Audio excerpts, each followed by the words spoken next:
Querido Padre Christopher, queridas hermanas clarisas, paz y bien en el Señor. Paz y bien. Con verdadero gozo regreso hacia España haciendo una parada aquí en Tlapa, en esa comunidad de hermanas mías, para celebrar juntos el Día del Señor con la Santa Eucaristía. Hace unos 8 días que pasé por aquí, camino de Arroyo Prieto, en la Sierra Madre de esta diócesis. Y el que vuelve es alguien distinto. Lo que el Señor me ha permitido ver y escuchar en una naturaleza llena de belleza y en unas gentes llenas de bondad, hacen que yo regrese a España de un modo diferente a como me acerqué a todos ustedes.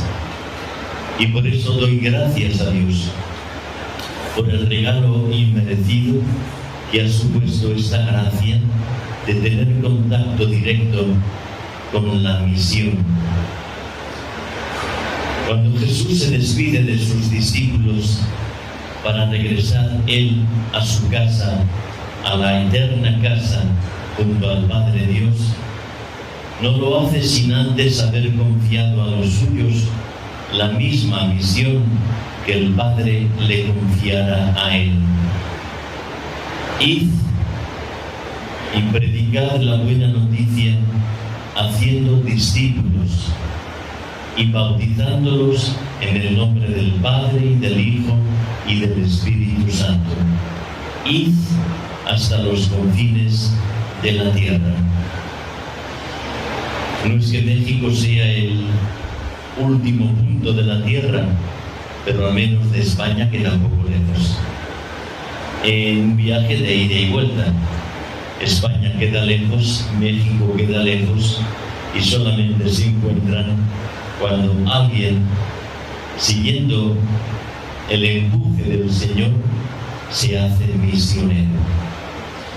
Y ser misionero no es ir a África, a Asia, a América, a Europa o a Oceanía para anunciar a quienes por primera vez escuchan el nombre del Señor Jesús o el Santo Evangelio.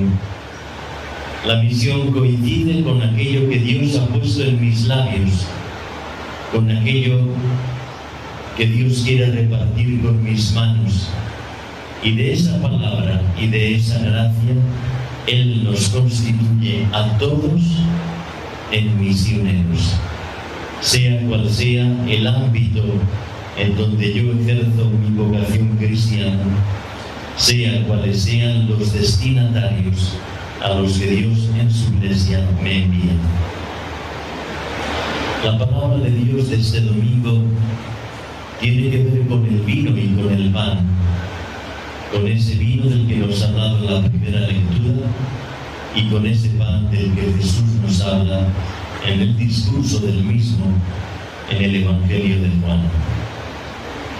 El pan es un símbolo sencillo. El pan es algo que los pobres pueden adquirir. El pan es un regalo que cualquiera de los hombres y mujeres pueden acceder a él. Y del pan vivimos, con el pan nos alimentamos. Una de las gracias que yo en estos días he tenido allá en la Sierra Madre de Arroyo Prieto y las demás comunidades cristianas ha sido la de dar la primera comunión a tantos niños y jóvenes. No solamente la Santa Eucaristía, sino que a excepción de la ordenación sacerdotal, todos los demás sacramentos los he podido impartir como un párroco más junto a mis hermanos y amigos, el Padre Christopher y el Padre Fran. Hace unos años, apenas recién ordenado sacerdote, mis superiores franciscanos me enviaron a Ávila, donde comencé mi ministerio. Yo estaba recién regresado de Roma con mis títulos universitarios y me encargaron dar un curso de Cristología a jóvenes preuniversitarios. El primer encuentro que yo tuve en la primera clase con ellos, comprendí que no podía empezar a hablar de Cristo sin hablar antes de otras cuestiones previas. Yo me moría de las ganas de empezar cuanto antes mi enseñanza cristológica sobre Jesucristo. Pero yo les decía a ellos, mirad, sería casi inútil que yo os hable del pan cuando vosotros todavía no tenéis conciencia de vuestra hambre. Porque para poder entender la correspondencia que existe entre el pan que Dios nos ofrece en la carne de su Hijo, tenéis que poner nombre a vuestras hambres, poner nombre a la sed que sacia el agua que Cristo nos trae, poner nombre a la muerte que queda redimida con su vida pascual resucitada. Y en este día la Iglesia nos proclama este Evangelio para que nosotros no digamos eso me lo sé, y nosotros sabemos lo que significa la Eucaristía, y por tanto el discurso del pan de vida es un discurso que conocemos quizás demasiado bien. Y la pregunta que yo hago ante esas hermanas clarisas, ¿están ustedes seguras? Porque para poder saber si Jesús es el pan de mi vida, la pregunta incómoda que yo debo hacerme es ¿de qué otros panes alimento mi alma? No vaya a ser que aceptemos el pan de Cristo en la Santa Eucaristía, que adoramos y que comulgamos, y simultáneamente yo esté dando espacio a otros panes que nos sacian, que ni calman ni colman mi hambre de verdad, mi hambre de belleza, mi hambre de bondad, mi hambre de la gracia de la que Dios me constituye mendigo.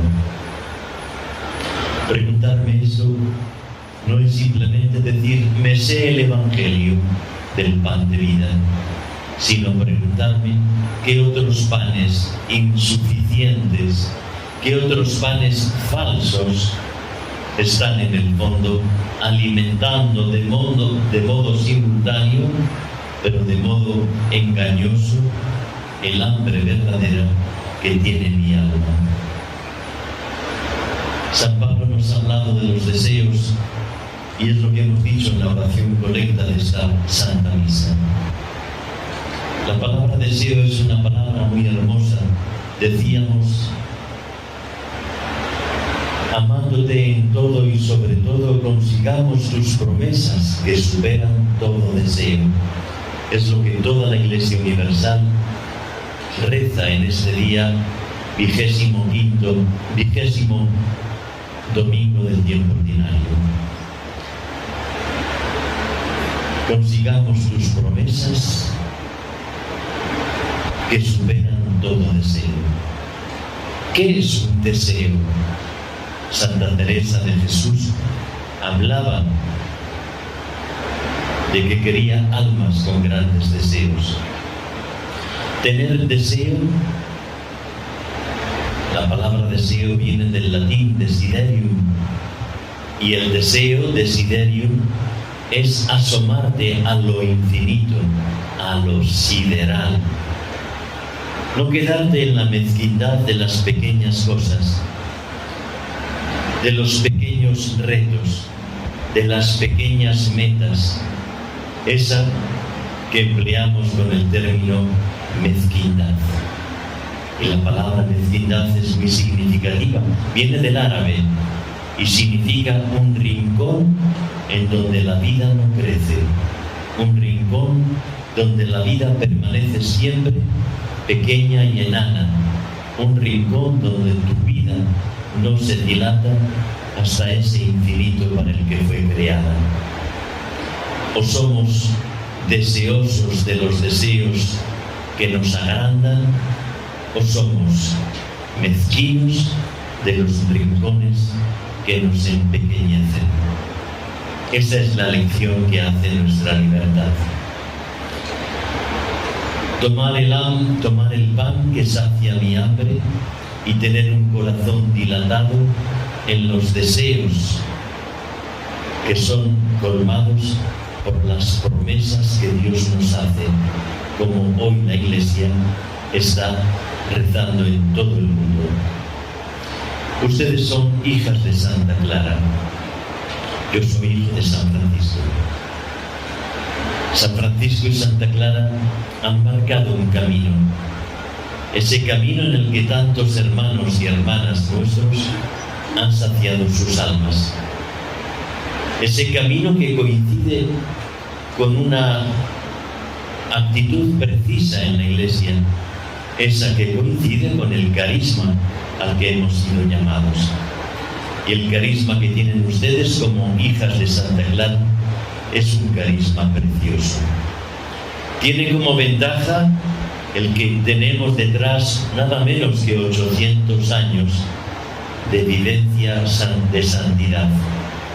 Tantas hermanas, hijas de Santa Clara, que viviendo ese carisma han llegado a ser santas.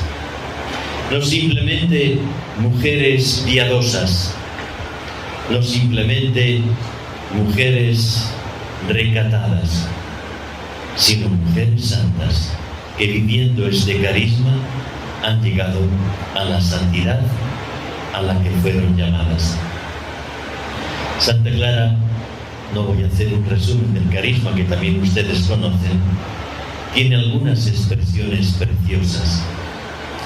Por ejemplo, Santa Clara, en la tercera carta a Inés de Praga, le dice a esa que fue también Santa Clarisa, en Praga no se conocieron entre ellas, se conocieron a través de los hermanos franciscanos que hablaron a esa mujer, hija del rey de Bohemia, de Clara y de su carisma que ella también abrazaría. Le dice Santa Clara a Santa Inés de Praga: te considero colaboradora y sostenedora de los miembros vacilantes de la Iglesia, del cuerpo de Cristo. Es una vocación de intercesión y ustedes aquí en su monasterio interceden por tantos hermanos y hermanas que dudan, que tropiezan, que caen, que se despistan y que se extravían. Te considero colaboradora y sostenedora en el mismo Jesús de los miembros que dudan y vacilan en la Santa Iglesia de Dios. Una invitación que hace Santa Clara a Inés de Praga tiene que ver con el radicalismo del amor.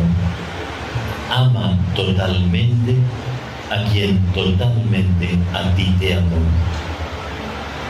Una monja clarisa no es alguien que de un modo parcial, durante un rato o algunos días, se empeña en el amor a Dios, sino que a lo que nos invita Santa Clara, a ustedes particularmente, es amar totalmente, teniendo como motivo y razón no las ganas, no los intereses, no las circunstancias, porque Dios cuando nos ama, cuando nos mira, cuando nos levanta, cuando nos perdona, lo hace siempre, no un rato, no algún día o no según sean nuestros intereses o nuestras preferencias. ama totalmente a quien totalmente a ti te amó.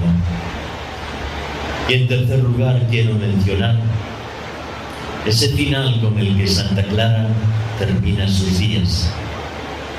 Ella fue una buscadora del carisma que Dios le regalaba y tuvo que ir descartando otros caminos en sí mismos preciosos, pero que no correspondían con lo que el Señor puso en el corazón de Clara.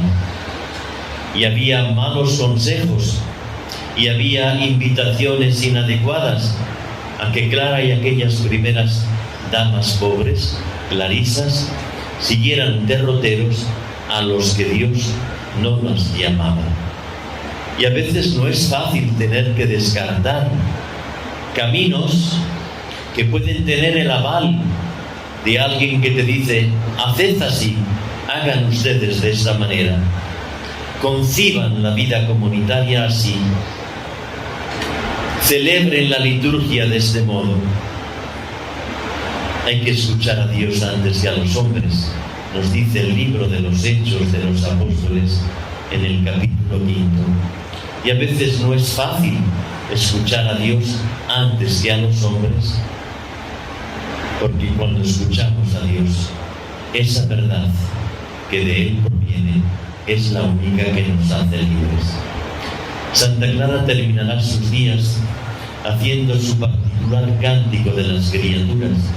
San Francisco compuso el suyo. Santa Clara lo hará mucho más brevemente. Recordarán lo que dice la biografía de Tomás de Celano cuando describe de una manera delicada y precisa el instante final de Santa Clara. Te doy gracias, Padre, porque me has cuidado como un padre cuida a su hija pequeña. Te doy gracias, Padre, porque me creaste. Este es el cántico de las criaturas de la hermana y Madre Santa Clara. Te doy gracias porque me cuidaste. Te doy gracias porque me creaste. La opción que hace Santa Clara es una opción claustral. Y ella elige para sí ser alimentada con el pan de la vida en un espacio muy determinado. Había otras posibilidades. De hecho, ella podía haberlas elegido, pero dijo no, porque no corresponden a lo que siento en mi corazón que Dios me está pidiendo.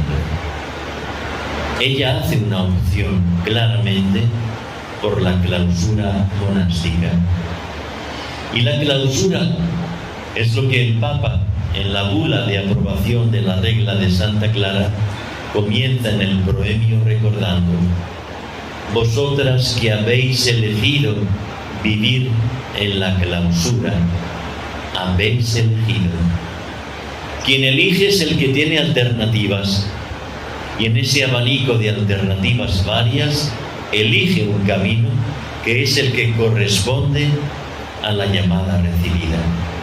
Por tanto, la clausura de Santa Clara es una opción que ella hace, como dice un teólogo italiano, Marco Bartoli, ha elegido su espacio de santidad. Hay otros espacios para otros caminos santos, pero el espacio de Clara es la clausura monástica. ¿Qué es la clausura en Clara de Asís? Es una opción por el silencio. Y ustedes, como hijas de Santa Clara, tienen que cuidar el silencio. Fíjense que el silencio no es el mutismo, porque el mutismo es el que decide no hablar. A veces es cómodo no hablar, a veces es menos comprometido no hablar. Pero la clausura de Clara no es un mutismo cómodo o interesado, sino un silencio que propicia que yo pueda escuchar. No es mi acallamiento lo que explica la clausura clariana, sino la escucha silenciosa de un Dios que siempre habla. que podamos escuchar a Dios cuando nos dirige su palabra, que podamos escuchar a Dios cuando Él nos la acalla. El silencio es un camino de escucha de un Dios que siempre nos dice cosas, que aunque sean siempre las mismas, Él jamás se repite al pronunciárnoslas. Es lo que tiene esta riqueza de un Dios que nunca nos aburre, que nos dice las cosas tal vez tantas veces escuchadas, y cuando te pones en esa actitud silenciosa de escuchar esa palabra, siempre la estrenas en tus oídos y especialmente en tu alma. El segundo rasgo de la clausura clariana, junto al silencio mencionado ahora, es la soledad. La soledad no la tenemos que confundir con el aislamiento, porque hay aislamientos que, como los mutismos, pueden ser interesados. Hay muchas cosas fuera del convento, fuera del monasterio. Hay muchas historias terribles, hay mucho sufrimiento. Y una hija de Santa Clara no es una mujer que se pretende separar aisladamente de tantas cosas que nos pueden hacer daño. La clausura de Clara no nos aísla, por eso tenemos que sostener y colaborar con Dios para interceder por los miembros de la Santa Iglesia que vacilan o se extravían. Por eso la clausura clariana no es un aislamiento, pero sí que implica una soledad. Y la soledad de Clara, al igual que su silencio es un silencio elocuente, la soledad de Clara es una soledad habitada, porque en esa soledad yo adoro una presencia, me ensimismo en esa presencia y pretendo crecer enamoradamente en esa pertenencia esponsal. Un silencio que es elocuente, un silencio que me permite escuchar la palabra, y una soledad que es habitada, que a mí me permite adorar una presencia bien amada. Y por eso el planteamiento de una vida comunitaria, en la que también hay trabajos que hacer y una convivencia que aprender, no pueden rivalizar con el silencio y la soledad. Y cuando en función de un trabajo o en función de una convivencia quedan lesionados el silencio y la soledad, hemos hecho un mal planteamiento que va a desdibujar mi camino de fidelidad. Yo quiero decirles a ustedes, hermanas clarisas, que amen su carisma, que lo conozcan y lo profundicen, pídannos ayuda si les podemos ayudar. Ya me gustaría. Yo cuido a mis hermanas clarisas, las que están en mi diócesis, y cuando me dirijo a ellas en alguna lección, en alguna clase, en alguna predicación, en algún retiro, recuerdo siempre lo que significa para la familia franciscana y para la Iglesia Universal el regalo de Santa Clara y de las hermanas clarisas. Por eso lo que esperamos de ustedes es que sean fieles hijas de esa buena madre que abrió para la Iglesia un nuevo camino, en fraternidad, en adoración, en escucha, en clausura, en pobreza y en adhesión a la Santa Madre Iglesia. No nos conocíamos, apenas nos estamos conociendo, y yo agradezco al buen Dios el regalo que me ha hecho de venir hasta Tlapa en una misión en 8 días para mí inolvidables y conmovedores, y haber podido tener la bendición de haberlas conocido a todas ustedes.